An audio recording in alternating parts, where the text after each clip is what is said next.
விழா கமிட்டியார் மற்றும் பொதுமக்கள் எல்லோருக்கும் எங்கள் நன்றியையும் வணக்கத்தையும் தெரிவித்துக் கொண்டு இந்த விழாவை சிறப்பித்து இங்கே எதிரே அமர்ந்திருக்கும் சிறப்பு விருந்தினர்கள் எல்லோருக்கும் எங்கள் குழுவின் சார்பில் நன்றியையும் வணக்கத்தையும் தெரிவித்துக் கொண்டு அன்பு நண்பர் மணிகண்டன் அவர்களுக்கு சிறப்பாக நன்றியை தெரிவித்துக் கொண்டு ஒலி ஒத்துழைப்பு வழங்கிக் கொண்டிருக்கும் ஞானம் சவுண்ட் சர்வீஸ் நிர்வாகத்தினர் ஊழியர்களுக்கும் எங்கள் குழுவின் சார்பில் நன்றி வணக்கத்தை தெரிவித்துக் கொண்டு அருமையான பாதுகாப்பு பணியை வழங்கிக் கொண்டிருக்கும் காவல்துறை சகோதரர்களுக்கும் நன்றியை தெரிவித்துக் கொண்டு எத்தனை வருடங்கள் ஆனாலும் வீக்கேபுரம் மேடையில அப்படி எங்களை ரசிச்சாங்கன்னு நாங்கள் பெருமையோடு சொல்லிட்டு இருக்கோம்.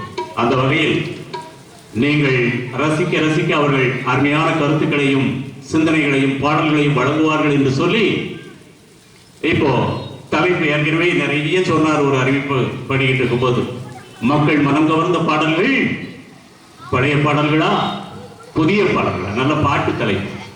ரெண்டு பக்கமும் அருமையான பேச்சாளர் பெருமக்கள் இருக்கிறாங்க. பழைய பாடல்ல இவங்க பேசுவாங்க, புதிய பாடல்ல அவங்க பேசுவாங்க. நான் இப்ப எதையும் பாட்டை பத்தி குறை சொல்ல முடியாது, ஏன்னா நான் நடுவர். உங்களை மாதிரி அங்க இருக்கிறது போல இங்க உட்காந்து அவ்வளவுதான். நீங்க எந்த அளவுக்கு எப்படி ரசிச்சு அதுக்கு தீர்ப்பு சொல்லிங்கிற பொறுத்து இன்னைக்கு நாம ஒரு முடிவுக்கு வருவோம். பழைய பாடல்களா புதிய பாடல்களா? ஒரு காலத்துல ஒரு வண்டி வந்து நிற்கும், மாநகராட்சி வண்டி. அதுல நாயெல்லாம் ஏத்துவாங்க, நம்ம சுத்தி நின்று வேடிக்கை பார்த்தோம்.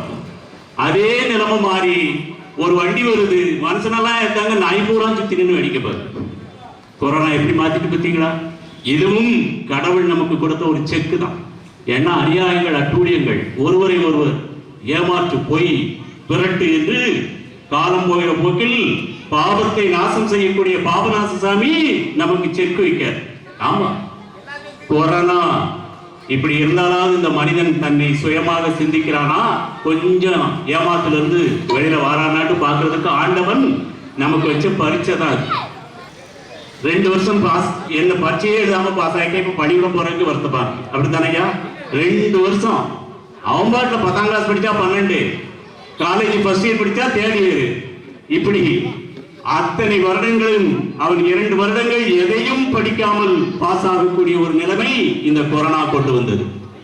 ஜாலியா போறான், ஜாலியா வாரான். இப்ப பரீட்சை எழுதணுன்னே பரீட்சை எழுத கூடாதுங்க, பரீட்சை வச்சா பிரச்சனையா. ஒரு காலத்தில் உங்களுக்கு எல்லோருக்கும் நல்லா தெரியும், பள்ளிக்கூடத்துக்கு போனோம்னா பயந்துகிட்டே போவான். கோபர் பிச்சையிலேயே வாத்தியார் என்ன அடிச்சுருவாரோ, கப்ப எடுத்து என்ன நடக்குமோ, கடவுளே பிள்ளையாரப்பா, கடவுளே முருகப்பெருமானே என்னை காப்பாத்து, வாத்தியார் என் மேல கம்பு எடுத்து அடிச்சிடக்கூடாது, அவர் கோபத்தில் இருந்து கூட நல்ல மூட்ல வரணும், வீட்டுல பொண்டாட்டிட்டு சண்டை போடாம வரணும்னு புள்ள கோயில கும்பிட்டுட்டு போனோம் ஒரு காலத்துல. இன்னைக்கு வாத்தியார் பள்ளியெடுத்து போகும்போது கும்பிட்டு போறாரு, அப்பா முருகப்பா, அப்பா பிள்ளையாரப்பா, நல்லா இருப்ப எந்த பையனும் கத்திக்கிட்டே கொண்டு வந்துடக்கூடாது. ஏன்னா பய அந்த நிலைமைக்கு மாறிட்டான், இவன்கிட்ட எதுவும் பேச முடியாது. அந்த நிலைமை இப்பொழுது மாறிவிட்டது. ஆன்லைன் கிளாஸ் ஒன்று வந்தது, அது கிளாஸாவா நடந்தது. இந்த பேர் செல்ல ஆன் பண்ணிட்டு எங்கேயோ லைன் விட்டுக்கிட்டு இருக்கான். இதுதான் ஆன்லைன் கிளாஸ். அந்த பிரச்சனை ஜாலியா போனது. இப்ப பள்ளிக்கூடத்துல பரீட்சை வைக்கணும், ஸ்கூலுக்கு வாங்கன்னா பிள்ளைகளுக்கு ரொம்ப கஷ்டமா இருக்கு. அந்த நிலைமை எல்லாம் இந்த கொரோனா கொடுத்த ஒரு மாபெரும் தண்டனை தான். ஏன்னா 2 வருஷம் படிப்பு வீணானது பிள்ளைகளுக்கு மட்டுமில்லைங்க, அவர்கள் திறமையும் அங்கு அழிக்கப்பட்டு விட்டது. 10ஆம் கிளாஸ் படிச்சவங்க 12ல இருக்கான், 2 வருஷம் சும்மா. 10ல உள்ள தகுதி தான் 12ல இருக்கும். காலேஜ்ல ஃபர்ஸ்ட் இயர் படிச்சவன் 3rd இயருக்கு போயிட்டான். அந்த 3rd இயர்ல என்ன தகுதி இருக்கும்னா ஃபர்ஸ்ட் இயர் தகுதி கூட இருக்காது. அந்த அளவுக்கு படிக்காமல் இவர்கள் அங்கு சென்றதால் அவர்களின் தகுதி வேலைகளுக்கும் மற்ற பதவிகளுக்கும் வரும்போது கொரோனா சென்று ஒதுக்கி வச்சுட்டாங்க. திறமையானவர்களை தேர்ந்தெடுப்பதற்கு அங்கு அதிகாரிகளுக்கு இந்த 2018, 19, 20, 21 செட்டுகள் மேல எந்தவித ஆதாரமும் இல்லை, அவர்களுக்கு திறமை இல்லை என்று கொரோனா செட்டு ஒதுக்கி வைக்கப்படுவதற்கு இந்த கொரோனா எல்லோருக்கும் பல பாடங்களை கற்று தந்திருக்கிறது. ஆனா என் பிள்ளைய பார்க்கும்போது சந்தோஷமா இருக்கு. எவ்வளவு சந்தோஷமா இருக்கான் பாருங்க. பள்ளிக்கூடத்துல வாத்தியார பாடா பட்டிட்டு ஒரு பையன் ஓயாம லீவ் போட்டுக்கிட்டு எங்க பாட்டி செத்து போயிட்டான் இருக்கான். வாத்தியார் கோவம் வந்துட்டு, எப்ப லீவ் போட்டாலும் பாட்டி செத்து போயிட்டானா, என்னை பத்தி உனக்கு தெரியாது அப்படின்னு கோவப்பட்டுக்க. அவன் கூலா சொல்லலாம், சார் உங்களை பத்தி எனக்கு தெரியுற அவசியம் இல்லை, எங்க தாத்தாவை பத்தி உங்களுக்கு தெரியாது. அவர் ஊரூரா பாட்டி வச்சுக்கிட்டு இருந்திருக்காரு. அதான் நிலைமை. அவன் ஈஸியா சொல்லி மாட்டிக்கிட்டு போயிட்டான். ஐயாவுக்கு மட்டும்தான் புரிஞ்சிருக்கு. இப்படி அவன் கூலா சொல்லிட்டான். உங்களை பத்தி எங்களுக்கு தெரியும், ஆனா எங்க தாத்தா பத்தி உங்களுக்கு தெரியாதுன்னு போயிட்டான். இப்படி அன்னைக்கு ஒரு போய் பள்ளிக்கூடத்துக்கு ரொம்ப லேட்டா வரான். வாத்தியாரு அவனை முந்தி ஸ்கூலுக்கு போறாரு. முத பிள்ளை அடிச்சாச்சு, அசால்ட்டா வரான். வாத்தியார் அடிச்சு பிடிச்சு ஓடுதாரு. ஓடிக்கிட்டே இருக்க வாத்தியார் சொல்றாரு, ஏன்னா நானே ஸ்பீடா போயிட்டு நீ மெதுவா வர அப்படின்னு. நீ 1 லட்சம் ரூபாய் சம்பளம் வாங்கிட்டே நீ போற, நான் 50,000 ஃபீஸ் கட்டி தான் படிக்க, மெதுவா தான் வருவேன். பேச முடியுதா பிள்ளையா? காசேதான் கடவுளப்பா, அந்த கடவுளுக்கும் இது தெரியும் பப்பா. காசேதான் கடவுளப்பா, அந்த கடவுளுக்கும் இது தெரியும் பப்பா. கைக்கு கை மாறும் பணமே, உன்னை கைப்பற்ற நினைக்கிறது மனமே. கைக்கு கை மாறும் பணமே, உன்னை கைப்பற்ற நினைக்கிறது மனமே. நீ தேடும் போது வருவதுண்டோ, போடும் போது சொல்வதுண்டோ. தேடும் போது வருவதுண்டோ, போடும் போது சொல்வதுண்டோ. காசேதான் கடவுளப்பா, கடவுளுக்கும் இது தெரியும் அப்பா. காசு இருந்தா என்ன வேணாலும் பண்ணலாங்கிற நிலைமை இன்னைக்கு. நம்ம ஓட்டு போட்டதே காசு வாங்கிட்டு தானே போட்டோம், அப்படித்தானே ஐயா? ஏ அப்பா, யார் தாரா என்ன தாராண்டு. ஆனால் காசை வாங்கி கொண்டு ஓட்டு போட்டால் ஒரு கவுன்சிலரை கூட நம்மால் தட்டி கேட்க முடியாது. அதுதான் உண்மை. காசு வாங்காமல் ஓட்டு போட்டால் எம்பியா இருந்தா கூட எதிர்த்து நின்று பேசலாம். அது நமக்கான உரிமை, நமக்கான கடமை. அதில் கூட காசுதான் பிரதானமாக இருக்கிறது. அதான் வேடிக்கையா இருக்கு. இப்படிப்பட்ட இந்த சூழ்நிலைகள் எல்லாம் இருக்கிற இந்த காலகட்டத்தில் மக்கள் மனதை மயக்கும் பாடல்கள் பழைய பாடல்களா புதிய பாடல்களா? அறிஞர் பெருமக்களை அறிமுகப்படுத்தலாம் என்று இருக்கின்றேன். அந்த வகையில் மக்கள் மனம் கவர்ந்த பாடல்கள் பழைய பாடல்களே என்ற அணியில் தலைமையேற்று பேசுவதற்காக அன்பு நண்பர் தனியார் தொலைக்காட்சியில் ஒளிப்பதிவாளராகவும் நிகழ்ச்சி பொறுப்பாளராகவும் பணிபுரிந்து குறும்படங்கள் பல எடுத்து வெற்றி கண்டு 8 திக்கும் மதையானை என்ற திரைப்படத்தில் உதவி இயக்குநராகவும் நகைச்சுவை நடிகராகவும் பங்கேற்று நடித்து அசத்தியவர். இன்று கதிர் டிவி என்ற இணையவழி தொலைக்காட்சியை நடத்தி கொண்டிருப்பவர். பல்வேறு நிகழ்ச்சிகளுக்கு விளம்பரங்களில் அசத்தி கொண்டிருப்பவர். ஒளிப்பதிவாளராக கலக்கி கொண்டிருப்பவர். இப்படி பன்முக திறமை கொண்ட முத்தமிழ் அறிஞராக நெல்லை சீமையில் வலம் வந்து கொண்டிருக்கும் அன்பு நண்பர் திரு முத்தமிழ் அவர்கள் பழைய பாடல்களே என்ற அணிக்கு தலைமையேற்று பேச அவருக்கு உறுதுணை இருந்து பேசுவதற்காக அன்பு தம்பி நெல்லை சீமையில் ரெயின்போ பண்பலை, வானவில் பண்பலை என்ற ரெயின்போ எஃப்எம்மில் விளம்பர பிரிவில் பணியாற்றிக் கொண்டிருப்பவர். இன்று வளர்ந்து வரும் கலைஞராக மேடைகளில் அலங்கரித்துக் கொண்டு அட்டகாசமான பாடல்கள் நகைச்சுவையோடு நமது ஊருக்கு வருகை புரிந்திருக்கும் நெல்லை ரெயின்போ எஃப்எம் மட்டுமல்லாமல் இளையராஜாவின் இசையமைப்பாளர் இளையராஜாவின் இந்த நிகழ்ச்சி ராஜபார்வை, அந்த நிகழ்ச்சியில கலந்து கொண்டு அவரோடு பேசியவர், பங்கெடுத்தவர். அந்த நிகழ்ச்சி மூலமாக சன் டிவியில் பிரபலமானவர் என்று கூட சொல்லலாம். சன் டிவி மற்றும் ரெயின்போ எஃப்எம் அன்பு தம்பி ஜெயராஜ் அவர்கள் பழைய பாடல்களே என்ற அணியில் இவர்கள் இருவரும் இங்கு பழைய பாடல்களே என்று பேசும்போது அதனை மறுப்பு தெரிவித்து மக்கள் மனதை மயக்கும் பாடல்கள் புதிய பாடல்களே என்ற அணியில் தலைமையேற்று பேசுவதற்காக அன்பு சகோதரி என்னோடு சூரியன் பண்பலையில் கிட்டும் மாமா சூசி மாவி அந்த நிகழ்ச்சியின் மூலமாக பிரபலமானவர். இன்று பட்டிமன்ற மேடைகளில் அட்டகாசப்படுத்திக் கொண்டிருக்கும் அருமையான பாடலுக்கு சொந்தக்காரி. எத்தனை இனிமையாக பாட வேண்டுமோ அத்தனை அருமையான இனிமையான குரலில் பாடக்கூடிய அன்பு சகோதரி நெல்லை சூரியன பும்புகள் கிட்டு மாமா சூசி மாமி புகழ் தேவி மாரிமுத்து அவர்கள் புதிய பாடல்களே என்ற அணி. ஏ அப்பா, இப்ப இந்த பாட்டு எத்தனை கோடி ட்ரெண்ட்ல போயிட்டு இருக்கு. இந்த பாருங்க, அவ்வளவு பேரும் வாய பழக்கான கொசு உள்ள போறது கூட தெரியாம ஒரு பிட்டு வாசிக்க கூட அவன் ஓ சொல்றியாங்கிறது கூட அவன் எல்லாத்தையும் சொல்லி முடிச்சிருவான் இருக்கு. அப்போ புதுப்பாட்டு தான் அப்படி இருக்கு அவனுக்கு.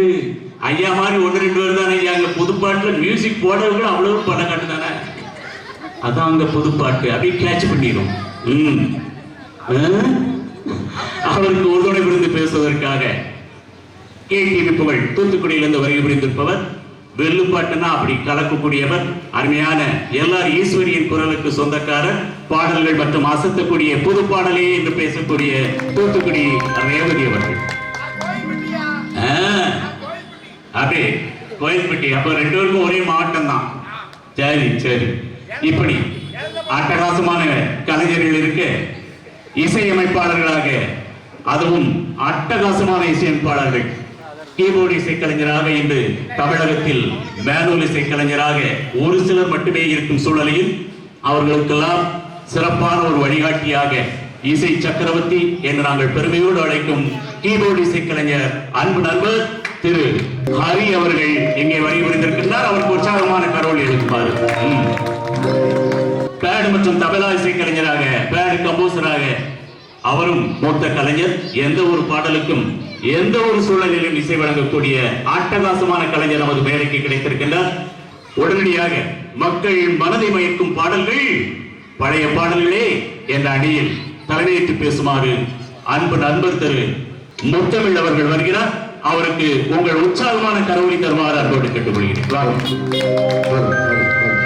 தமிழ் பிறந்த பொதிகை மண்ணின் அடிவாரத்தில் இருந்து கொண்டு, தாயே தமிழே உன்னை வணங்குகின்றேன், உரையை தொடங்குகின்றேன். நல்ல தமிழ் நாட்டை காக்கட்டும், நகைச்சுவை தமிழ் நம்மை காக்கட்டும். போற்றுதலுக்குரிய நடுவர் பெருமகனாரே, சித்திரை விசுவை முன்னிட்டு இங்கே நடைபெறுகின்ற ஒரு சிறப்பான விழா. ஆமா, அகத்திய மாமுனிவருக்கு பரமசிவன் காட்சி கொடுக்கிற விழா. ஆமா, அந்த பரமசிவன் கையிலே இருக்கக்கூடிய சூலாயுதம், எம்பெருமான் முருகன் கையிலே இருக்கக்கூடிய வேலாயுதம், அன்னை பராசக்தி கையிலே இருக்கக்கூடிய திரிசூலம். இப்படி ஆண்டவன் ஆயிரம் ஆயிரம் இருந்தாலும், அவர்கள் கையிலே இருக்கிற ஆயுதம் ஆயிரம் இருந்தாலும், அத்தனை ஆயுதங்களையும் செய்து கொடுத்தது விஸ்வகர்மா சமுதாயத்தை சார்ந்தவர்கள் தான் என்பதை இந்த தருணத்திலே நினைத்து பார்த்து, அதான் அவர்களுக்கு விஸ்வ பிரம்மாக்கள் என்று சொல்கிறோம். ஆண்டவனையே படைப்பதால் ஐந்தொழில் புரிந்து எல்லாவற்றையும் சொல்லுவாங்க. ரொம்ப அவங்க ஐயா ஃபீல் பண்ணி சொன்னாரு. ஒரு குடும்பத்துல முதல் தேவை பெண்ணு. அந்த பெண் இருந்தாதான் குடும்பத்துக்கு அழகு. அவங்களுக்கு தேவையான நகைகள், குடும்பத்துக்கு தேவையான அனைத்து பொருட்கள். ஆக குடும்பத்தையும் ஆண்டவனையும் எந்த சூழலையிலும் விஸ்வ பிரம்மாக்களிலிருந்து பிரிக்க முடியாது என்ற பெருமைக்குரிய நம்ம விஸ்வகர்மா இல்லையா? அதான் பெருமை. போற்றுதலுக்குரிய நடுவர் அவர்களே, இன்னைக்கு அழகான தலைப்பு கொடுத்திருக்கீங்க. மக்கள் மனதை மயக்குவது. மக்கள் மனதை மயக்கும் பாடல்கள் பழைய பாடல்களா, புது பாடல்களா? ஆமா, பழைய பாடலா புது பாடலா? இந்த ரெண்டுக்கும் போறதுக்கு முன்னால சினிமா பாட்டுன்னா என்னன்னு நம்ம லேசா பாத்துறோம். நீங்க பள்ளிக்கூடத்துக்கு போயிருக்கலாம். ஆமா, பள்ளிக்கூடத்துக்கு போயிருக்கோம். எம்ஏ பிஎட் படிச்சிருக்கேன். எம்ஏ பிஎட் வரைக்கும் படிச்சிருக்கீங்களா? ஆமா, அதான் விளக்காம போயிட்டு நானும் எம்ஏ பிஎட் படிச்சு விளக்காம போயிட்டு நடுவர்கள். சரி, பள்ளிக்கூடத்துல சின்ன வயசுல போகும்போது நமக்கு பள்ளிக்கூடத்துல 1ஆம் கிளாஸ்ல ஒரு பாட்டு சொல்லி கொடுப்பாங்க. அம்மா இங்கே வா வா, ஆசை முத்தம் தா தா, இலையில் சோலை போட்டு ஈயை தூரம் போட்டு. ஆமா, சொல்லி கொடுத்தாங்களா? ஆமா, ஞாபகம் இருக்கா? இந்த பாட்டை அப்படியே எடுத்துட்டு போய் பழைய பாடல்கள் இசையமைப்பார் பாருங்க, எம்.எஸ். விஸ்வநாதன், அவர் கையில கொடுத்து, ஐயா இதான் பாடல் வரி, இந்த பாட்டுக்கு இசையமைங்கன்னு சொல்லி கொடுத்தோம்னா, அந்த எம்.எஸ். விஸ்வநாதன் எப்படி இசையமைப்பாரு தெரியுமா? அம்மா இங்கே வா, ஆசை முத்தம் தான், இலையில் சோலை போட்டு ஈயை தூர போட்டு, ஆராரிரோ ஆரிராரிரோ ஆராரிரோ ஆரிராரிரோ. இதே பாட்டை எடுத்துட்டு போய் இசைஞானி இளையராஜா கையில கொடுத்து நீங்க இசைப்பீங்கன்னு சொன்னா அவரு எப்படி இசைப்பாரு தெரியுமா? எப்படி? அம்மாதான் இங்கேதான் பாவா பாபா, ஆசைதான் முத்தம் தான் தாத்தா தாத்தா, அம்மாதான் இங்கேதான் பாவா பாபா, ஆசைதான் முத்தம் தாத்தா தாத்தா. இதே பாட்ட புதிய பாட்டு தான் மனச மயக்குதுன்னு பேசுறதுக்கு ஒரு 2 பேர் வந்திருக்காங்கல்ல. இந்த புது பாட்டுக்கெல்லாம் இசைச்சிட்டு இருக்காருல்ல ஏஆர் ரஹ்மான். அவரு கையில கொடுத்து இசையமைக்க வச்சுக்கோங்க. அவரு எப்படி இசையமைப்பாரு? எப்படி இசையமைப்பாரு? அம்மா இங்கே வா, ஆசை முத்தம் தா, இலையில் சோலை போட்டு ஈயை தூர போட்டு, அம்மா அம்மா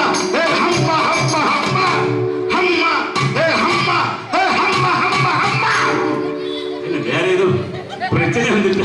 ஆனா நிறைய பேர் பஸ்ல இப்படித்தான் இருந்துட்டு நடக்கும் பாட்டை கேட்டுக்கிட்டு. அப்ப அந்த புதுப்பாட்டு இப்படித்தான் இருக்கும். இதுதான் இந்த புதுப்பாட்டோட லட்சணம். பழைய பாடல்கள் மக்கள் மனதை மயக்கியதுன்னு நம்ம சொல்றோம்னா காரண காரியம் இல்லாம சொல்லல. பழைய பாடல்களை தந்த இசையமைப்பாளராக இருக்கட்டும், பாடலாசிரியராக இருக்கட்டும், அவன் பழைய பாடலை எங்கேருந்து எடுத்து எழுதினான்னா வாழ்க்கையின் வலிகளிலிருந்து எடுத்து எழுதினான், வருகின்ற புன்னகையிலிருந்து எடுத்து எழுதினான், கண்ணில் வழிகின்ற கண்ணீரிலிருந்து எடுத்து எழுதினான். அதுதான் பழைய பாட்டு மக்கள் மனசுல நினைச்சு நிக்கி. இப்போ உள்ள புது பாட்டுல எங்கேருந்து வருது? கொஞ்ச நாளைக்கு முன்னால ஒரு இசையமைப்பாளர் அப்படிதான் ஒரு பாட்டுக்கு டியூன் போடணும் டியூன் போடணும் டியூன் போடணும்னு சொல்லி ராத்திரி முழுக்க கோட்டை அடிச்சு பிரியாணி சாப்பிட்டு குப்புற வந்துட்டாரு. டியூன் வரவே இல்லை. பார்த்தாரு. பாத்ரூமுக்கு மறுநாள் காலையில போனாரு. போகும்போது பக்கத்துல இருந்த பிஏவை கூப்பிட்டு நான் உள்ள போறேன், நான் பிஏவை கூப்பிட்டு உள்ள போறேன், திடீர்னு டியூன் வந்தாலும் வந்துரும், நான் பாத்ரூம்ல இருந்தே ஹம் பண்ணுவேன். ஆமா, நீ பாத்ரூமுக்கு வெளியே நின்னுக்கோ, டியூன் வந்தா நீ உடனே எழுதிருட்டாரு. சரி, உடனே அவனும் நோட்டையும் பேனாவையும் கையில வச்சுட்டுனா இவரு பாத்ரூம் உள்ள போய் உட்கார்ந்தாரு பாருங்க. முந்தா நாள் இவர் கோட்டை அடிச்சு குப்புறப்படுத்திருந்தாரு பாருங்க, பிரியாணி அடிச்சு பழந்து கிடந்தாரு பாருங்க. மறுநாள் ஒரு டியூன் வந்தது பாருங்க.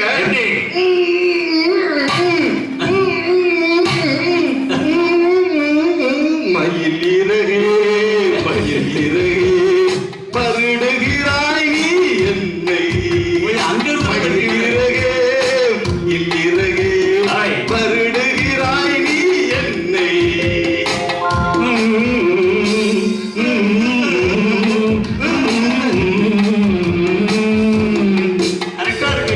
புது பாட்டுல பூரது முக்கல் முனகல் நக்கல் இதுதான் இருக்கு.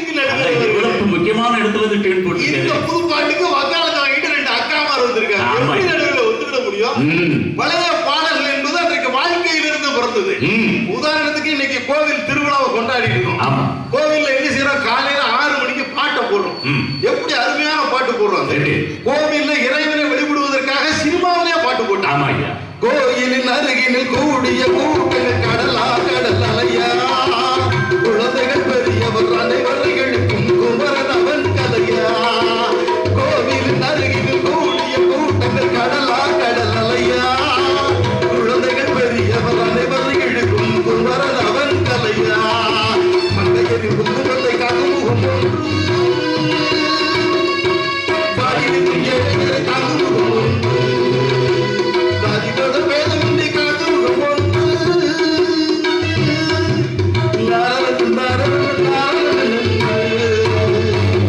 திருச்செந்தூரின் கடலோரத்தில் செந்தில்நாதன் அரசாங்கம் தேடி தேடி வருவோர்க்கெல்லாம் தினமும் கூடும் தெய்வாசும், தினமும் கூடும் தெய்வாசும் போட்டா. அப்படி அப்படி போட்டா. இப்போ போடுதான் பாருங்க கடவுளுக்கு பாட்டு. புது பாட்டுக்காரன் திருப்பதியில இருக்கிற பெருமாளுக்கு போட்டுக்காம பாருங்க ஒரு பாட்டு. எப்படி நீங்க எல்லாம் இந்த பாட்டை கேட்டே இருக்க முடியாதுங்க. திருப்பதி பெருமாள் நம்ம எல்லாம் எப்படி கஷ்டப்பட்டு போய் பாட்டு கும்பிட்டு வரோம். திருப்பதி போனா திருப்பம் வரும். அந்த திருப்பதி பெருமாளுக்கு போட்டுக்காம பாருங்க. திருப்பதி எழுமல்ல வெங்கடேசா பையன் காதலுக்கு பச்சை கொடி காட்டிலேசா, மலையேறி வாரோம் தலைமுடிய தாரோம், அதுக்கு திருப்பதி எழுமல்ல வெங்கடேசா காதலுக்கு பச்சை கொடி காட்டிலேசா. இந்த புதுப்பாட்டை கொண்டுட்டு ரயில்வே ஸ்டேஷன் மாஸ்டரா இருக்குது. இவங்க காதல சேர்க்கறதுக்கு பச்சை குடிக்காரு. பெருமாளுக்கு வேற வேலை இல்ல பாருங்க. கடவுளையே கேவலப்படுத்துறீங்க பாட்டு கொண்டுட்டு. நீதிபதி அவர்கள் நல்ல யோசிச்சு பாருங்க. ஏன் பழைய பாட்டுக்கு ஆதரவா நம்ம பேசுறோம்? பழைய பாட்டை ஆதரிச்சு இங்க இருக்கக்கூடிய பெரியவர்கள் அத்தனை பேரும் பழைய பாட்டுக்கு ஆதரவா நிக்காங்கன்னா என்ன காரணம்? அந்த பாடல்கள் வாழ்க்கையிலிருந்து வந்தது. வாழ்க்கை எங்க இருந்து வந்ததுன்னு நினைக்கிறீங்க? வாழ்க்கை எங்க இருந்து வந்தது? கல்யாணத்துல வந்து அடே அப்பா, கல்யாண வீட்டுல ஒரு கல்யாணம்னு வந்துட்டு வச்சுக்கோங்க, பெரிய பந்தரம் போட்டு மைக் செட்டை போட்டு செட்டுக்கார அண்ணாச்சி கல்யாண வீட்டுல பாட்டை போடுவாரு. பாட்டை கேட்டா எப்படி இருக்கு? என்ன ஒரு மகிழ்ச்சி. மணமகளே மணமகளே வா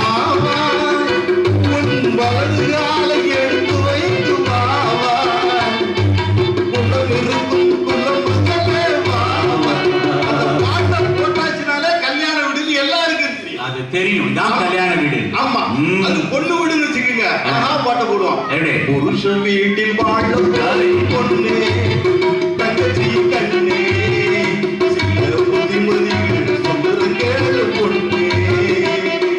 மாமனார மாமியார மதிக்கணும், அந்த மாலையிட்ட கணவனையே துதிக்கணும், சாமக்கோழி பூவும் போது ஒழிக்கணும், ஒழிச்சு சாணம் தெளிச்சு வாசல் வெட்டி என்ன பாட்டியா புருஷ வீட்டி வாழ போது பொண்ணே தங்கச்சி பொண்ணே சில புத்திமதிகள் சொல்லுற கேளு பொண்ணே.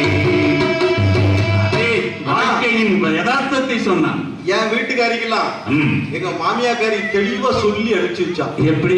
ஏட்டி நீ என்ன செய்வியோ ஏது செய்வியோ தெரியாது, கல்யாணம் முடிஞ்ச 10வது நாளே நீ தனியா வந்து நீ தனியா வந்து கல்யாணம் முடிஞ்சு நீடிவிதி வரல மறுநாள் மறு வீட்டுக்கு என் வீட்டுக்கு கூட்டுட்டு வரேன்.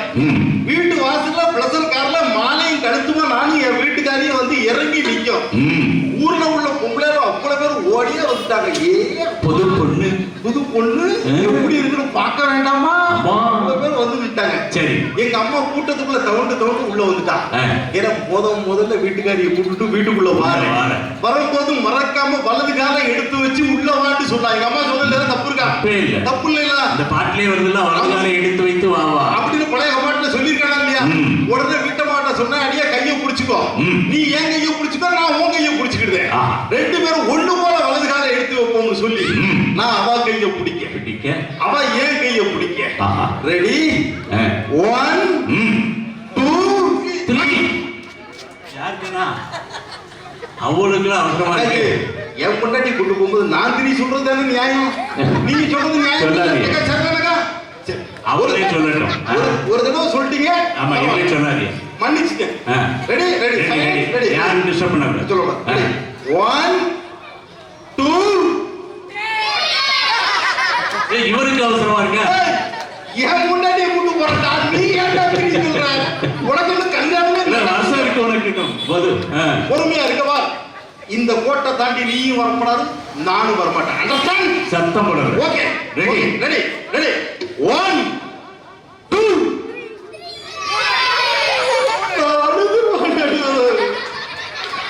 வீட்டம்மா வெளியே நிக்கிடா. சரிப்பா, எல்லாரும் சேர்ந்தே சொல்லிடுவாங்க.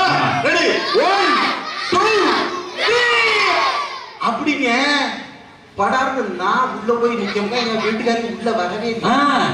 உள்ள போயிட்டு எங்கடா வீட்டுக்காரிய காணுமே திரும்பி பார்க்க ரோட்ல நிக்கா. ஏடி என்ன உள்ள வரணும்னு தானே ஒண்ணு போல கையை பிடிச்சவங்க. அவங்க பாருங்க நகத்தப்பி கடிச்சுக்கிட்டா. இந்த கால் இருக்கு பாருங்க, காலுக்கு குளம் போடு. ஏடி என்ன செய்தேன்னு சாமி கும்பிட்டுட்டு வரேன்டா. நல்ல கும்பிடுமா, நல்ல கும்பிடுங்க. சாமி கும்பிட்டா பாருங்க எப்படி ஜடாது கீழே குடிச்சு விடங்கன்னா மண்ணல்லிட்டாக்கா. மண்ணல்லோட பயந்து போயிட்டேன். என்னடா மண்ணு கிட்டலாம் அழுதாளே. இந்த மண்ணு அள்ளவா அப்படியே கையை தூக்குறா பாருங்க. என்ன பண்ணுதுன்னு சாமி கும்பிடுதோம்னா நல்ல கும்பிடுமா. அந்த சாமிகிட்ட நீ என்ன கேட்ட? அழகா சொன்னா பாருங்க, இன்னும் எண்ணி 10 நாள்ல மாமியா போட்டாவுக்கு பொட்டு வச்சு கும்பிடணும்னு சாமியை கேட்டுக்கிட்டேங்க. இத தாய பழைய பாடல்காரன் சொன்னா, மரணம் என்னும் தூது வந்தது, அது மந்த என்னும் வடிவில் வந்தது, சொர்க்கமாக நான் நினைத்தது இன்னும் நரகமாக மாறிவிட்டது. கொண்டாட்டியே போ ஒழுந்தியாலே வா. கொண்டாட்டியை போட்டு ஒழுந்தியா? இப்ப ரீமிக்ஸ்ல போட்டுக்க, புது பாட்டுக்காரமா. நீதிபதி அவர்களே, பழைய பாடல்கள் அனைத்தும் ஒரு மனிதனுடைய இதயத்திலே உணர்வுகளை வலியை பிரதிபலிக்கிற மாதிரி இருந்ததுங்க. அதனாலதான் பழைய பாடல் மக்கள் மனசுல நினைச்சிருந்தது. இப்ப புதிய பாட்டு அப்படியே இருக்கு. ஒரு பாட்டு போடுறாங்க, இப்போ புதுசா ஒரு பாட்டு வந்திருக்கா. என்ன? ஒருத்தர் ரோடு கூடி நடந்து போனா, இவங்க கூடி நடந்து போனா ஒரு பள்ளிவாசல் இருக்கு, அதையும் தாண்டி போனோம்னு வச்சுக்கோங்க. ஒரு சர்ச் இருக்குன்னு வச்சுக்கோங்க. அந்த சர்ச்சில் ஒரு பாட்டு போட்டான், பரம மண்டலத்தில் இருக்கும் எங்கள் பிதாவே மன்னித்தருள். பார்க்கலாம், இது நல்லா இருக்கு. இதே பாட்டா மாத்திருப்பேன். பரம பிதா பிதாவே, பரம பிதா பிதாவே, பரம பிதா பிதாவே, பரம பிதா பிதாவே. என்னல இப்பதான் சொல்லியே. இதெல்லாம் என்னதான் இல்ல இதுக்கு பேரு அரபி குத்து. உன் மண்டையில குத்து. அரபி குத்தா, அரபி குத்து. இவன் பூரா அந்த குத்துக்கு தானே மயங்கி கிடக்கான். அது அர்த்தம் மயங்கி கிடக்கான். கேட்டா என்ன படம் கேட்டா பீஸ்னா பீஸ். இல்ல வாய்ப்புள்ள பேரை சொல்ல முடியல, அசிங்கமா இருக்கு. அந்த காலத்துல பாருங்க எவ்வளவு அழகா படத்துக்கு பேர் வச்சான். தாய்க்கு பின் தாய் சொல்லை தட்டாதே. எவ்வளவு அழகா பேர் காத்த தனைய பாச மலர்கள் படித்தால் மட்டும் போதுமா, இப்படி பேர் வச்சா படிக்காத மேதை. ஆமா. பார்மகளே பார், நீதிக்கு தலைவணங்கு, நீதிக்கு பின் பாசம். அந்த தலைப்பிலேயே பொருள் இருக்கும். இப்ப பேர் வைக்காம பாருங்க என்ன, சிங்கம் 1 சிங்கம் 2 சிங்கம் 3 புலி 1 புலி 2 புலி 3 நடுவுல கொஞ்சம் பக்கத்தை காணும் நினைக்கிறேன். படத்துக்கு பேர் வைக்கிற பாருங்க களவாணி. ஆமா களவாணி.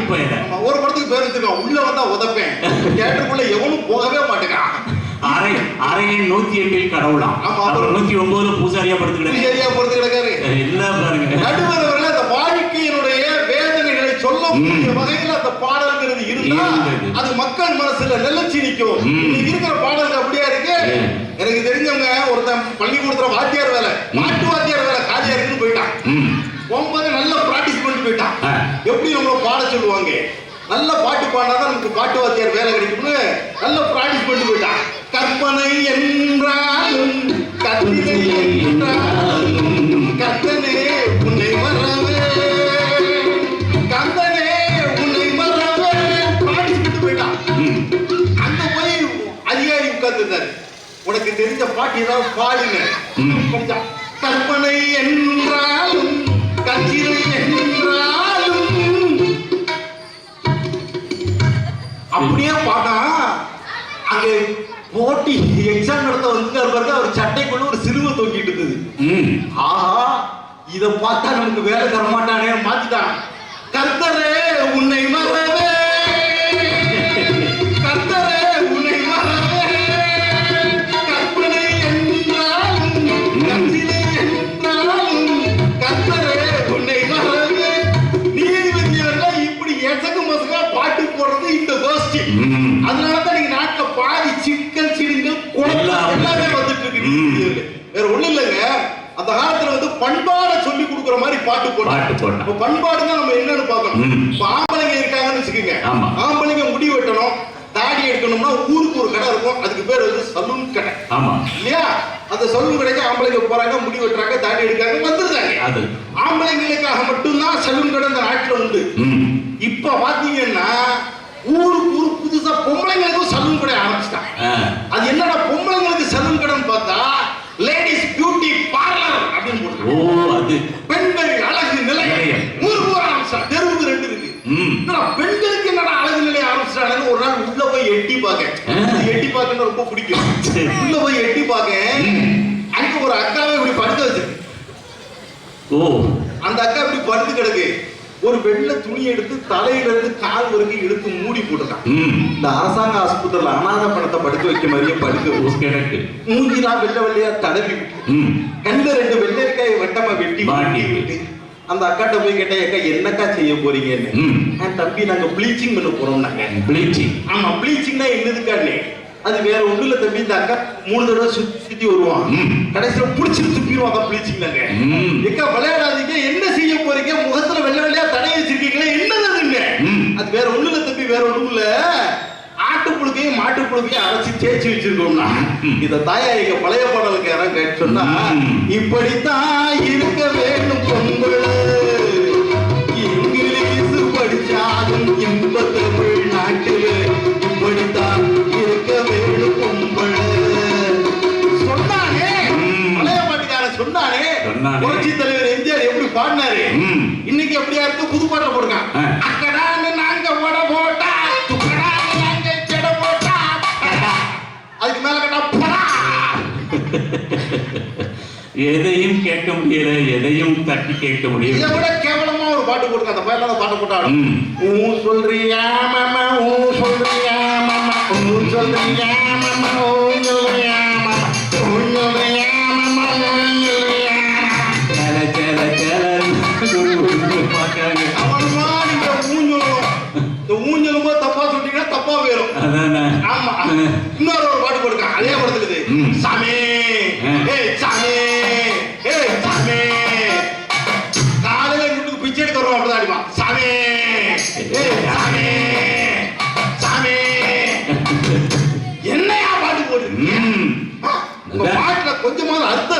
இந்த பாட்டுல கொஞ்சமாவது இலக்கியம் இருக்கா? இந்த பாட்டு நடுவர் எவ்வளவு அழகா சொன்னாரு.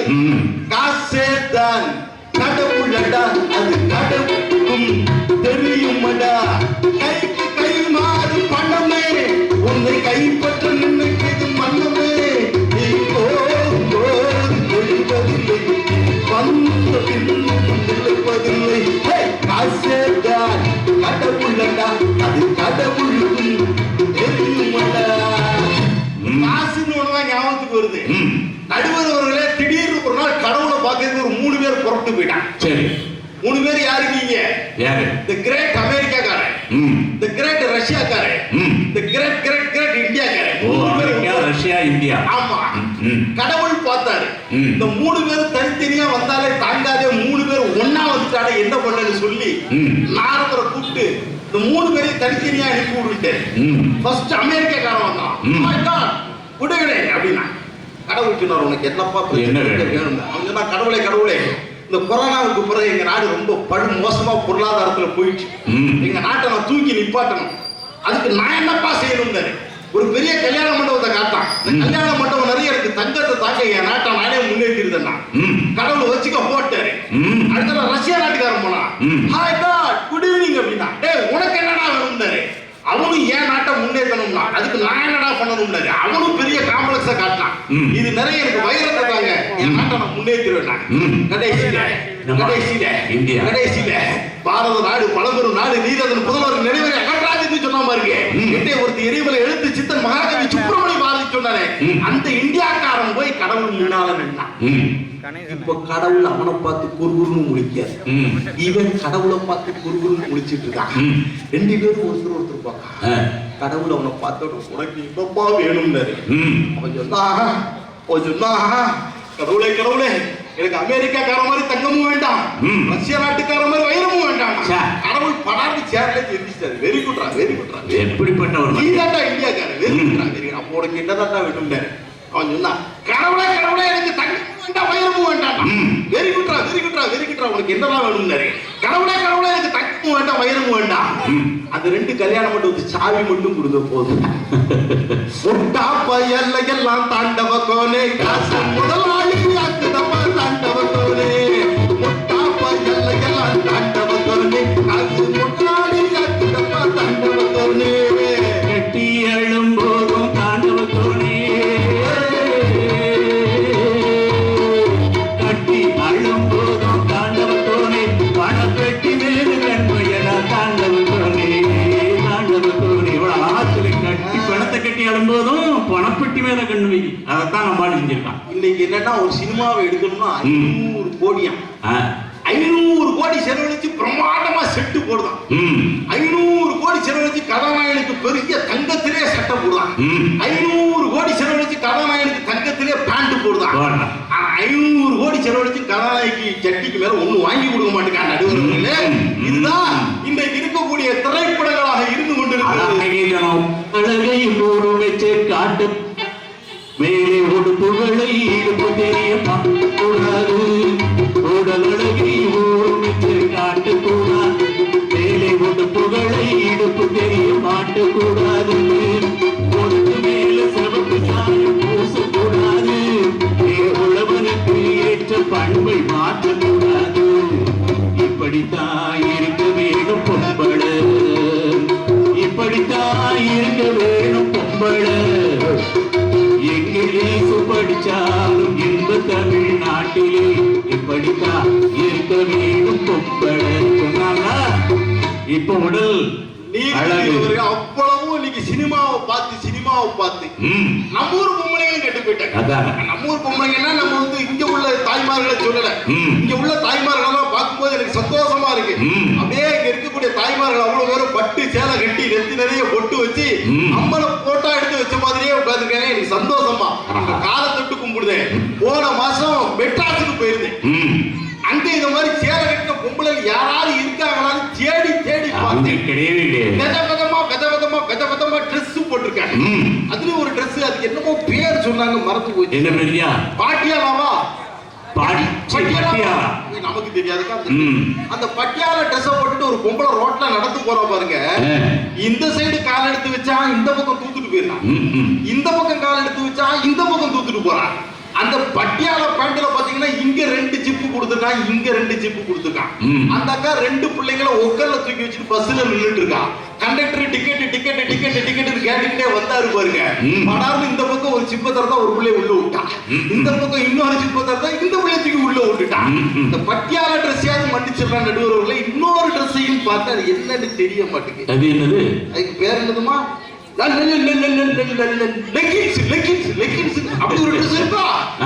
நமக்கு என்னத்தை தெரியுது? போடட்டு நான் வேண்டாம்னு சொல்லல. எனக்கு ஒரே ஒரு சந்தேகம், அதுக்கு மட்டும் பதில் சொல்லிட்டு போறட்டும். லெக்கின்ஸ் ட்ரெஸ் போடுறீங்கள டெய்லர் அளவெடுத்து தச்சதுக்கு பிறகு காலை உள்ள விட்டீங்களா, இல்ல நீங்க காலை உள்ள விட்டதுக்கு பிறகுதான் டெய்லர் தச்சாங்க? எனக்கு இன்ன வரைக்கும் விளங்கவே இல்லை நடுவர்கள். இந்த ட்ரெஸ்ஸுகளை போட்டு இதையாவது பரவாயில்லன்னு சொல்லலாம் நடுவர்கள். பொம்பளைங்க போடக்கூடிய ஜாக்கெட் இருக்கு பாருங்க, இந்த ஜாக்கெட்டுக்கு பின்னால பாத்தீங்கன்னா ஒரு வட்டமா அரைவட்டமா ஒரு நிலா மாதிரி ஓட்டையை போட்டு வச்சிருப்பாங்க. அப்பதான் கழுத்து உள்ள விட முடியும். அது டெய்லரிங் தெரிஞ்ச நமக்கு நல்லாவே தெரியும். அது டெய்லரிங் தெரிஞ்சவங்களுக்கு பாத்தீங்கன்னா இந்த பக்கம் கைகள் கப்பு பிடிச்ச மாதிரி நிற்கும். இப்ப பாத்தீங்கன்னா முதுகுக்கு பின்னால முக்கா கிரவுண்டுக்கு ஓட்ட போட்டு வச்சிருக்காங்க. முதுகுக்கு பின்னால முக்கா கிரவுண்டு ஓட்ட போட்டு வச்சா இந்த பக்கம் எப்படி நிக்கும், இந்த பக்கம் எப்படி நிக்கும், நிக்காது. அதுக்காக டெய்லர் என்ன கண்டுபிடிச்சிருக்காரு தெரியுமா? இங்கேந்து ஒரு கயிறு அங்க, அங்கேந்து ஒரு கயிறு இங்க, 2 கயிறையும் போட்டு இழுத்து முடிச்சு போட்டு வச்சிருக்கான். அன்னைக்கு வீட்டுக்கு போறேன், என் வீட்டமா அப்படி குப்புறப்படுத்திருக்கான். என் பெரிய பிள்ளையும் சின்ன பிள்ளையும் சேர்ந்து ஆளுக்கு ஒரு பக்கமா அந்த கயிறை பிடிச்சி இழுத்துக்கிட்டு இருக்காங்க. பிள்ளைங்களா நீங்க என்ன பண்ணுவீங்கன்னு கேட்டேன். ஆனா அம்மா ஜாக்கெட்ல சொட்டைய போட்டுட்டு இருக்கோம். சொட்டைய அப்படி போடக்கூடாது, உங்க அம்மா கழுத்தை சேர்ந்து சுத்தி ஒரு இருக்கு. இதுக்கெல்லாம் காரணம் என்னங்க? இந்த சினிமா பார்த்து பொதுப்பாட்டுக்காரி என்ன ட்ரெஸ் போட்டு ஆடுதாலும் ராத்திரி நேரத்து பூஜையில் ரகசிய தரிசனம் ஆகையில்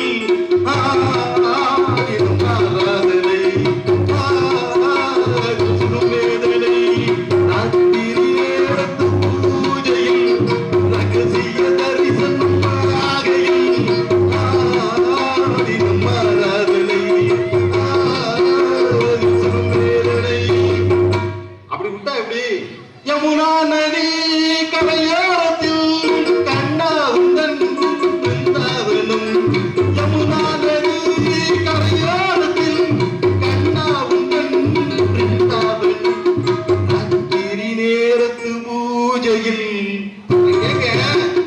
கண்ணனை எங்க கொண்டு போய் ஜாயின் பண்ணுவோம் பாரு, கண்ணனை எங்க கொண்டு போய் ஜாயின் பண்ணுவோம் பாரு. இதான் இவங்க புது பாட்டு. இன்னும் பாட்டுங்க, தேவாவிதம் வாழ்விடம் கண்ணா. கடைசி என்ன ஆயிடுச்சு? தனியா கைலாசம் ஒரு நாட்டை வாங்கிட்டு போய் நம்மால் போய் உட்காந்து கேட்கிற நடுவர்களே. இந்த சினிமாவும் டிவியும் இன்றைக்கு மோசமான கலாச்சாரத்தை திரைப்பட பாடல்கள் மூலமாக இந்த மாதிரி இளைஞர்கள் மத்தியில, சின்ன பசங்க மத்தியில கொண்டு போய் கொடுத்து நாட்டுல எவ்வளவு பண்பாடு கலாச்சார சீரழிவுகள் யோசிச்சு பார்க்க வேண்டாமா? அன்றைக்கு பழைய பாடல்கள் அற்புதமான பாடல்களா இருக்குன்னு சொன்னேன். ஒரு சில செய்திகளை மட்டும் உங்க மத்தியில நான் சொல்ல விரும்புகிறேன். கவியரசர் கண்ணதாசன் எல்லாருக்கும் தெரியும்.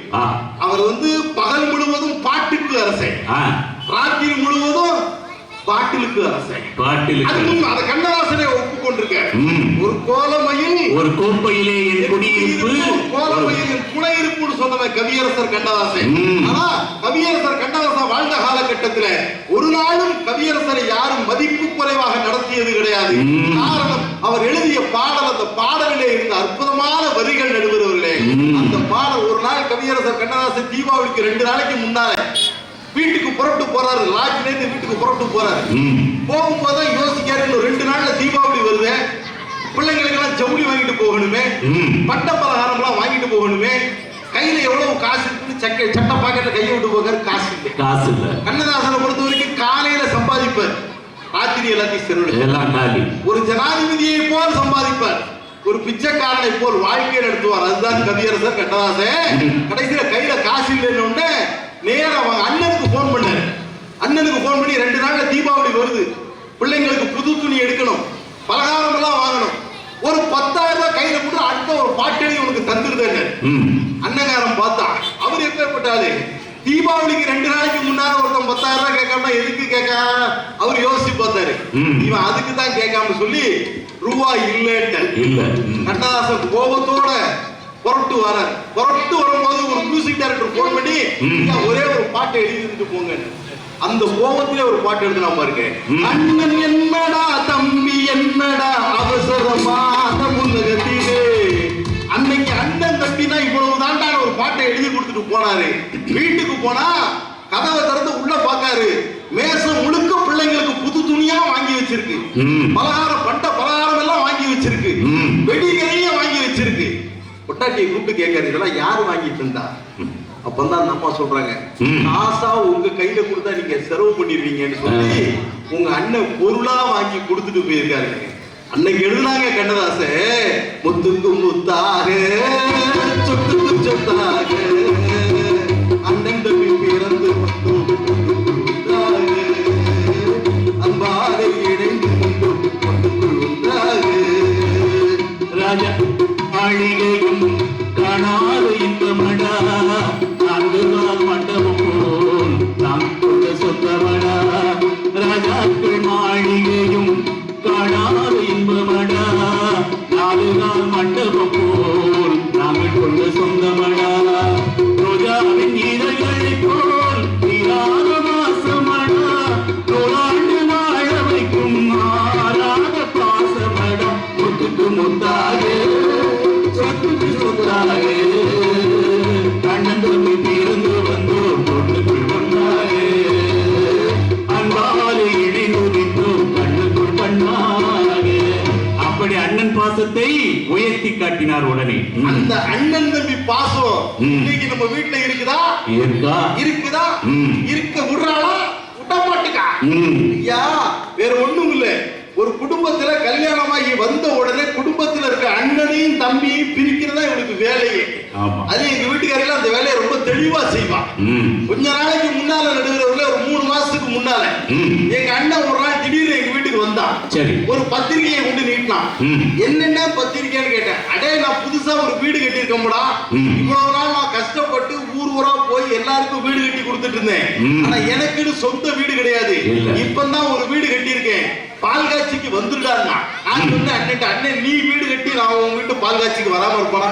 கண்டிப்பா வந்துருதானே சொல்லி முடிச்சுட்டு அண்ணன் சொன்னா, அடே எல்லா வேலையும் முடிச்சுட்டேன், பின்னால கொஞ்சம் பூச்சி வேலை மட்டும் பாக்கி இருக்கு, ஒரு 15,000 ரூபாய் பணம் மட்டும் இருந்தாலும் சொல்றான்னா. 15,000 ரூபாய் பணம் தானே கொடுத்துட்டா போச்சுன்னு திரும்பி பார்க்க அங்க என் வீட்டுக்காரி வீட்டு கதவுல இந்த பள்ளி சோத்துல ஆடுமாரு அது பேர் ஆடிட்டு இருக்கா. என்னடா இவ குடுன்னு சொல்லுதாரா கொடுக்க கூடாதுன்னு சொல்றாளா என்ன சொல்றாரு தெரியலேன்னு யோசிக்க குடுண்டா. எனக்கு ஆச்சரியம் தாங்க முடியல. பரவாயில்லையா கொடுக்க சொல்லிட்டாள. வீட்டுக்குள்ள போய் பீரோவை திறந்து 15,000 ரூபாய் படப்பட நின்றுட்டு இருக்கேன். இப்ப பீரோ கதவுல ஆடுதா. என்னடா இங்க வந்து ஆடிட்டு இருக்காளான்னு பார்த்தேன். குடுண்டா 15,000 ரூபாய் படப்படன்னு எண்ணி முடிச்சேன். பீரோ கதவை ஓங்கி அடைச்சு குடு, நல்லா குடு, எல்லாத்தையும் உங்க அண்ணனுக்கும் தம்பிக்கு அள்ளி அள்ளி குடு, நானும் என் பிள்ளையும் தெருவில் வந்து நிற்கும். சொல்லி புரிஞ்சு போச்சா? நீதிபதி அவர்களே, வாழ்க்கையில இன்னைக்கு இப்படிப்பட்ட பிரச்சனைகள் எல்லாம் வருதுன்னா அதுக்கு காரணம் என்ன தெரியுமா? அறிவூட்டக்கூடிய அழுத்தம் நிறைந்த பாடல்கள் இல்லை, மாறாக ஆபாசமும் கவர்ச்சியும் நிறைஞ்சிருக்கிற இந்த பாடல்களை வச்சுக்கிட்டு இவங்க வந்து நின்னுகிட்டு நிறைய ஒரு செய்தியை சொல்ற நடுவர் அவர்களே. பழைய காலத்து பாடல்களை எல்லாம் தந்தது 2 கவிஞர்கள், பெரிய கவிஞர்கள்.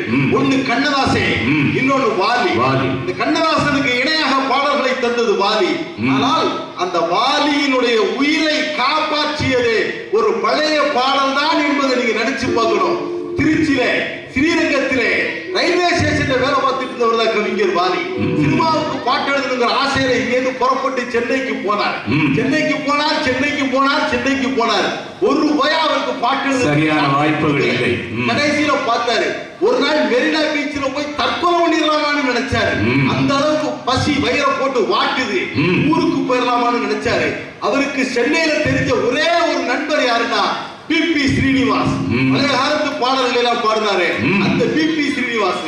சரி நம்ம ஊருக்கு போறதுக்கு முன்னால அந்த பிபி ஸ்ரீய பார்த்து ஒரே ஒரு வார்த்தை சொல்லிட்டு நம்ம ஊருக்கு போக பிபி ஸ்ரீய பார்க்க போனாரு.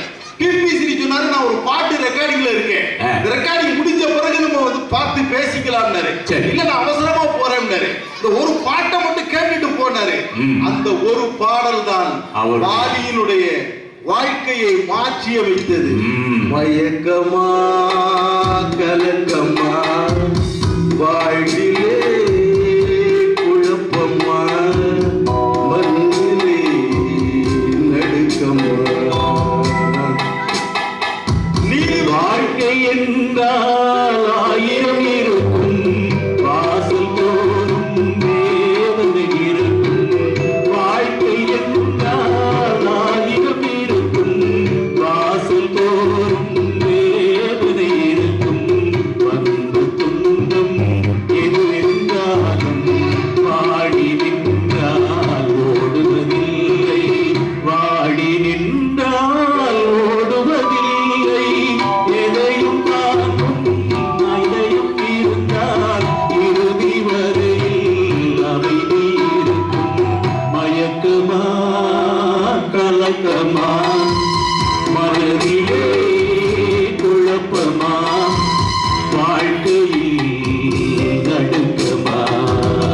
வாழ்க்கையை சொன்ன பாடல் வாலிக்கு மட்டுமல்ல நமக்கும் தான். அந்த ஒரு பாடலை கேட்டதுக்கு பிறகுதான் வாலிக்கு தன்னம்பிக்கை பிறந்தது. நாமும் இந்த சென்னையில இருந்து சாதிக்கலாம்னு சொல்லி வயிற்றுல ஈர துணியை கட்டி கொண்டு பாடல்கள் எழுத ஆரம்பித்தான். அவருடைய பாடல்கள் எந்த அளவுக்கு சிறப்பா இருந்தது தெரியுமா? அந்த செய்தியோட முடிச்சிடலாம். கவியரசர் கண்ணதாசன் ஒரு நாள் கார்ல போயிட்டு இருக்காரு. கார்ல போயிட்டு இருக்கும்போது ஒரு பாட்டு ஒண்ணு ஓடிட்டு இருக்கு ரேடியோல. கண்ணதாசன் அந்த பாட்டை கவனிச்சுக்கிட்டே வந்தாரு. இந்த பாட்டை எழுதுறதுக்கு நமக்கு பேமெண்ட் வந்துட்டா வரலையான்னு தெரியலையேன்னு சொல்லி டிரைவரை கூப்பிட்டு இந்த பாட்டை எழுதணும்னு இதுக்கு பேமெண்ட் வந்துச்சா வரலையான்னு கேட்டாரு. டிரைவர் சொன்னா, ஐயா இந்த பாட்டு நீங்க எழுதல, இப்ப புதுசா வாலி வாலின்னு ஒருத்தர் வந்திருக்காரு, அவர் எழுதுற பாட்டுன்னா. ஆனா பாவி புதுசா வந்தவராடா இப்படி பாட்டு எனக்கு நிகரா ஒரு பாட்டு எழுதிருக்காங்க, யார அவன் போய் பார்க்கணும். காரை வீட்டுக்கு திருப்பிட்டாரு. டிரைவர் நேர காரை திருப்பி வாலி வீட்டுல கொண்டு போய் விட்டாரு. கண்ணதாசன் இறங்கினார், வாலியை பார்த்தார், கட்டி பிடித்தார், கழுத்துல போட்ட 10 பவுன் செயின் எடுத்து அப்படியே வாலி கையில கொடுத்தாருங்க. ஒரு கவிஞன் இன்னொரு கவிஞரை பாராட்டிய சம்பவம் வரலாற்றிலே அதுதான் முதல் முறை. அது என்ன பாட்டு தெரியுமா? அது என்ன பாட்டு தெரியுமா? அது என்ன பாட்டு தெரியுமா? உலக தொழிலாளர்களே ஒன்று சேருங்கள்னு சொல்லி 2000 பக்கத்துல எழுதினான காரல் மார்க்ஸ் எழுதிய கம்யூனிச தத்துவம். அந்த 2000 பக்க கம்யூனிச தத்துவத்தை 2 வரியில எழுதியிருந்தாங்க வாலி. மண் குடிசை வாசல் மறுத்திடுமா மாலையிலா ஏழை என்றால் வெளிச்சம் பெற மறுத்திடுமா. உன்னைக்காக ஒன்றும் எனக்காக ஒன்றும் கொண்டு தெய்வம் கொடுத்ததில்லை, கொடுத்ததெல்லாம் கொடுத்தான். அவன் யாருக்காக கொடுத்தான்? கொடுத்ததுக்காக கொடுத்தான், ஊருக்காக கொடுத்தான். ஒருத்தருக்காக கொடுத்தான், ஊருக்காக கொடுத்தான். இப்படி சகோதரத்துவத்தை, சமத்துவத்தை, வாழ்க்கையின் வேதனைகளை எல்லாம் பதிவு செய்தது பழைய பாடல்கள். எனவேதான் பழைய பாடல்கள் மக்கள் மனதிலே என்றைக்கும் நிலைத்து நிற்கிறது. அசிங்கமும் ஆபாசமும் கவர்ச்சியும் தான் இன்றைக்கு புது பாட்டிலே இருந்து கொண்டிருக்கிறது.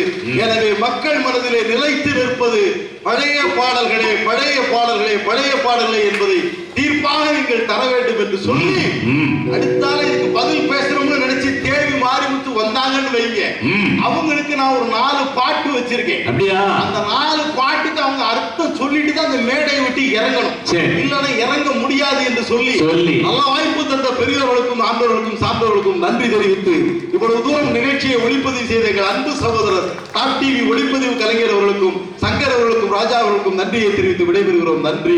அருமை அருமை அருமை. நல்லா உற்சாகமா கைத்தட்டு கொடுக்கலாம். வீட்டை விட்டு வெளியில் வந்தா நாளும் நடக்கலாம், அந்த நாளும் தெரிஞ்சு நடந்துக்கிட்டா நல்லா இருக்கலாம். வீட்டை விட்டு வெளியில் வந்தா நாளும் நடக்கலாம், அந்த நாளும் தெரிஞ்சு நடந்துக்கிட்டா நல்லா இருக்கலாம். ஒன்னு கேட்டு என்ன கேட்டு எதுவும் நடக்குமா? ஒன்னு கேட்டு என்ன கேட்டு எதுவும் நடக்குமா?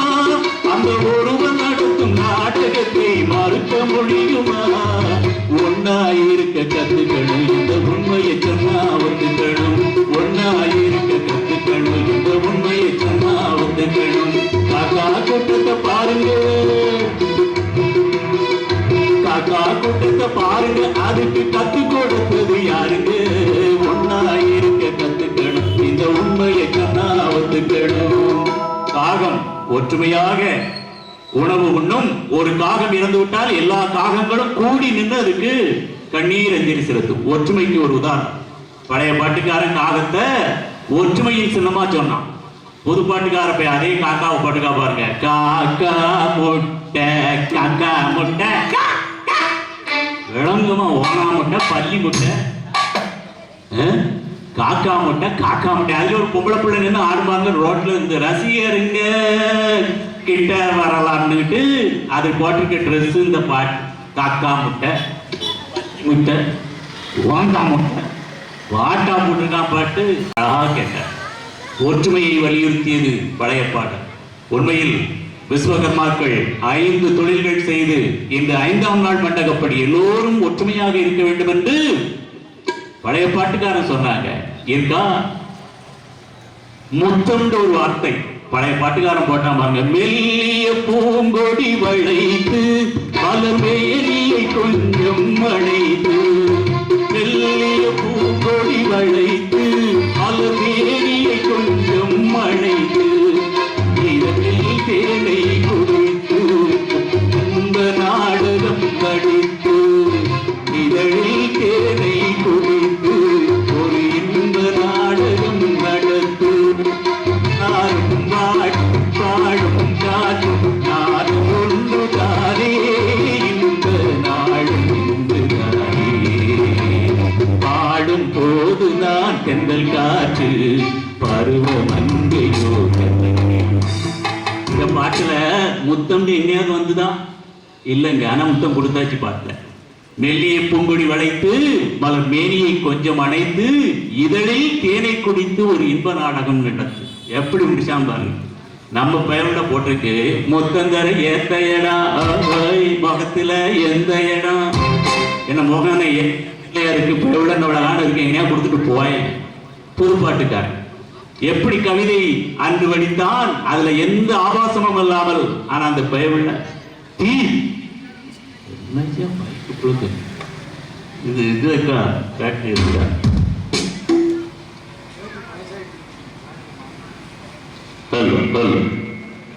இவன் போட்டுக்காம பாருங்க. தீ பிடிக்க முத்தங்கோடுடா திமிரெல்லாம் அடங்கட்டும். நான் கேட்க இந்த பாவி பயவுடைய தீ பிடிக்க முத்தம் கொடுத்தானா மீச கறி போயிடாது. கொஞ்சமாவது நியாயம் இருக்கா? எதையாவது ஒரு நியாயம் இருக்கா? முத்தம் விட்டுக்காம பாருங்க. அந்த மாதிரி எல்லா விஷயத்திலும் ஒரு பழைய பாட்டுக்காரர் எறும்ப வச்சு போட்டாங்க. எறும்பு போல சுறுசுறுப்பா எதிலும் சேர்ந்து உழைக்கணும், இடுப்பே வளையா மனிதரை எதிர்பார்த்து உழைக்கணும். ஆன வார்த்தை. எறும்பு மாதிரி சுறுசுறுப்பா உழைக்கணும், சேர்த்து வச்சுக்கணும்னு சொன்னா, இடுப்பு வளையாம இருக்கிற இந்த சோம்பேறிகள்லாம் அடுத்தவனை எதிர்பார்த்து பிழைக்கணும்னா அவ்வளவு அருமையான பாடல். இந்த பாடிப்பைய புதுப்பாட்டுக்காரன் போட்டுக்காம பாருங்க. சின்ன ராசாவே சித்தெரும்பு என்ன கடிக்குது, ஒன்னு தேடாம அடிக்கடி ராத்திரி குடிக்குது. பய உள்ள சித்தெரும்பு கடிச்சுன்னா அதை நசுக்கி போட்டு போக வேண்டியதானே. இதுக்கு சின்ன ராசாட்ட போய் கம்ப்ளைண்ட். அடுத்தால ஒருத்தன் பார்த்திருக்கான். அடுத்தால வருங்க, அடுத்தால ஒன்றிய அதே மாதிரி வரும் பாருங்க. கண்ணா என் சேலைக்குள்ள கட்டோரு திருச்சி எதுக்கு நசுக்கு. சேலையில கட்டெரும்பு புகுந்துச்சுன்னா நசுக்கணும். அந்த போயிட்ட போய் கேட்டுக்கிட்டு இருக்கா கட்டெரும்பு புகுந்துச்சு எதுக்கும். எதையாவது நல்ல விஷயங்களை சொல்கிறதா? ஆனால் பழைய பாட்டுக்காரன் வாழ்க்கையை சொன்னான், பண்பாட்டை சொன்னான், பாரம்பரியத்தை சொன்னான் என்று அழகாக பழைய பாடலுக்கு நண்பர் பேசியிருக்கின்றார்.